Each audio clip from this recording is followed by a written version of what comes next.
RPG Maker and pixel horror games are a genre that I found to be really underappreciated. I mean, you got a lot of fun games that have been highlighted before. You've got the big horror ones, Ao Oni, Mad Father, The Witch's House. And you've got some more of a gray area like Off or Least the Painful, which are more traditional RPGs rather than actual pixel horror. Oh, and then there's Yume Nikki. I saw that there was a reimagining or a remake of it that's 3D and has platform elements? What?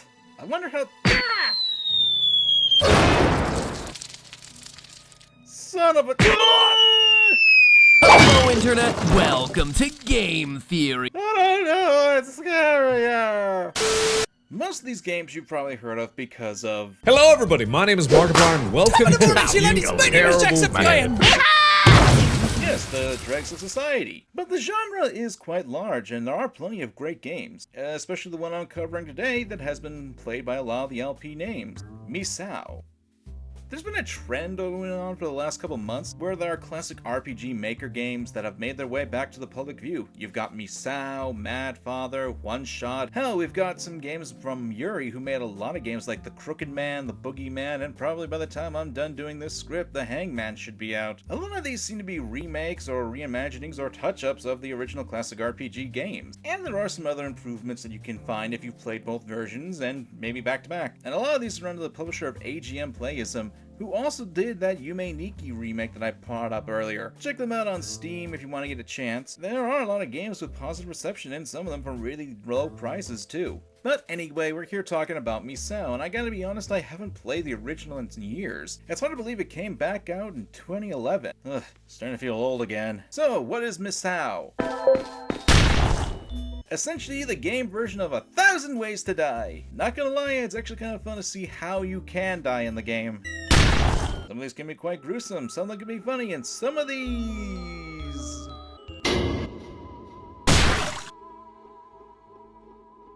Oh, Arceus! But probably about this point you're thinking, get on with the review, Trash, what's the game even about? Ah! Misao is a horror game where you assume the role of protagonist, quite literally, since the character you choose can either be a boy or a girl. And you get to name them whatever you want. There is a canon name, so what is it? Wait, Aki? That'll never happen. Also, apparently your last name is Narukami. Huh. I might be dying. Oh god. I always enjoyed these sorts of things in games. It gave it a personal touch to the game and made it seem like there was more immersion going on. Although, like most people, when you got another character to name, like, say, I don't know, off the top of my head, a rival in a Pokemon game? I'm Asphalt, and my friend here is Red. Although I do have to think that it affects the scare factor of the game when you name your character like this. Hey, I gotta fill the email quota somehow, cause why not? We got ourselves a cast that kinda takes a page out of the book of horror cliches. Let's see, we've got the blonde Toma, who seems to be the popular class flirt, his girlfriend Saotome, and that's all I can really say about her. Then there's Yoshino, who is... We've got Ayaka, who's your best friend, apparently the dumb blonde of the game. And finally, Kudo, who, for the life of me, I can't come up with anything deprecating the guy since he does a good job of that himself. I want to die. Of course, there are a few more characters, but as this is a game with a pretty decent story, I'd like you guys to play and experience the story yourself. Still, that won't stop me from talking about a few things about the game, like, for example, the story itself. After getting introduced to the characters in the class... Come on, why are you singling me out? At least I'm not that guy. So, as with any time I go into the classroom, it devolves into a nightmare. Only this time the school gets warped and cursed. Although I have to question where the hell the evil laboratory came from, but whatever. From then on, you find yourself in the cursed realm. You find your friends, get out of the school, and you win. Or at least that's what you hope to do. So, how do you get out? Well, depending on the version you play, the original or definitive, that's different. If you're playing the definitive version, then you need to find things like Misao's phone, or a hair tie, and etc, etc. And in the original, Misao's body parts. Ew! Like, seriously, I don't care what kind of teenager you are, or how awesome and how bad you think you are, you cannot convince me that any high school kid who is right in mind would be willing to carry a bloody body part in your pants pocket. I can explain. So, while this change can be seen as a bit unfaithful, I think it works better since it's a more logical idea. Although I can see how people would prefer the body parts, since it can be a lot creepier and add to the atmosphere of the game. There is a fair bit of the story that I don't want to cover in this review, since once again, that's the main appeal of these kinds of games. But there's one scene I do want to touch on, and that's in both versions. And I also want to touch on the aftermath of that scene as well.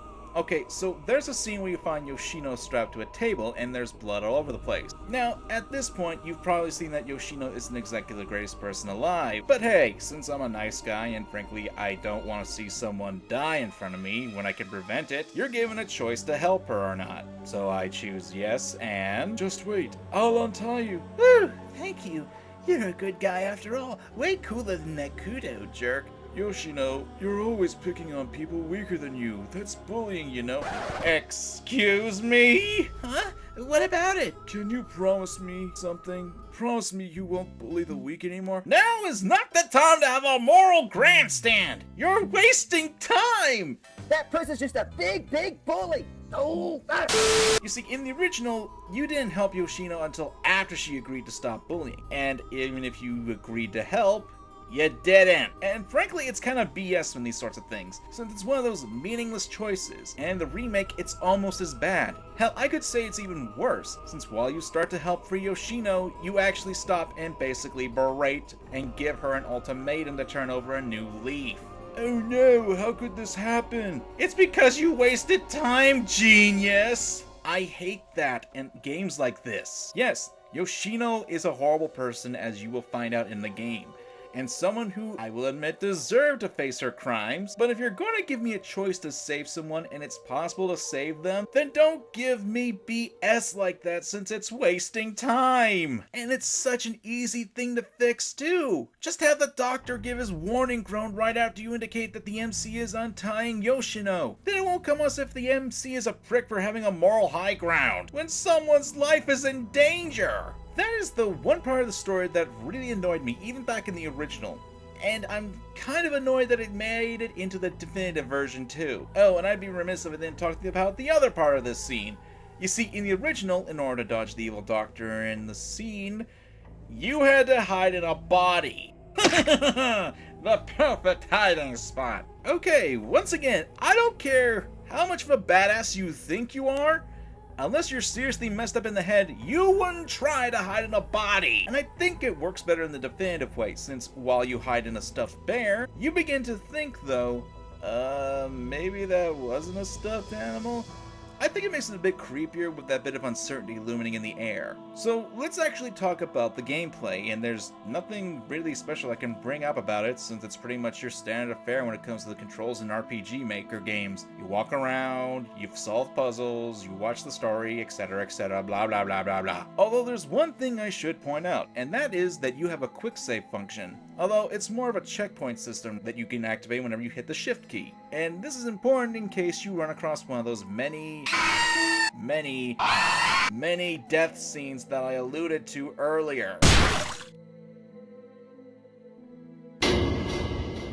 Basically, if you come into an area that you can't access the quick save, I would suggest you exit it, quick save, then go right back in. Otherwise, you're going to be raging because you're going to have to restart. Now, there is a proper save system for the game, and that's when you meet one of the mysterious characters in the game, called Onigawara. And if you're familiar with Sen's other work, Mad Father, then this guy should seem odd. Yeah, it's Ogre from Mad Father. Although personally, since Sen hasn't made a third game to my knowledge, I'm more than willing to bet that the character is just a reuse from that, at least from where I'm standing. Speaking of knowledge, in these sorts of games, you'll often get lost while trying to find an item or figure out a puzzle or two, or get lost trying to figure out what you need to do. Luckily, the game does give you a character to help you out with that. She's in the library, and she's called Library?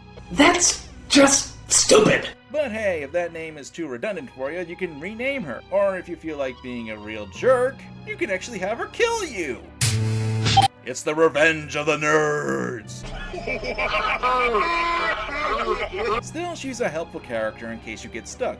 or want a hint. And I may be a dummy, but I kept coming back to her a few times, so she's helpful if you're stuck in certain times. I do want to talk about the puzzles, but as with the story, it's better if you guys experience the puzzles on your own. But I gotta say, some of these puzzles are just fun, and there were times where I couldn't rely on my previous experience in the original version. That would be an additional step for me to take, and while it's really simple, it still changed things up, and I appreciate it. So, at the end of the day, do I suggest this game? Sure, I mean, you can always search for the original game, and I suggest you do that too. I'm pretty sure you can find it online for free somewhere. Or you can get the definitive version on Steam for about $5, which is reasonable for a game like this. You could probably finish the game in about 2 hours, and frankly, I'd go with the definitive version if you want to play the game for its story.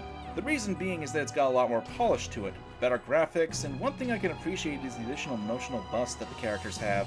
I mean, it was kind of freaky to see this scene. Oh no, Yoshino's trapped on a table and, why are you giving me bedroom eyes? This is not appropriate for this situation! So yeah, I would recommend the game, preferably on a spooky night since it's one of those games that you can prefer to play at night and get that little creep factor in. I'm TrashCommon. Remember to examine your fandom and let me know what you guys think in the comment section below. Thanks for watching and have a nice day. Liable,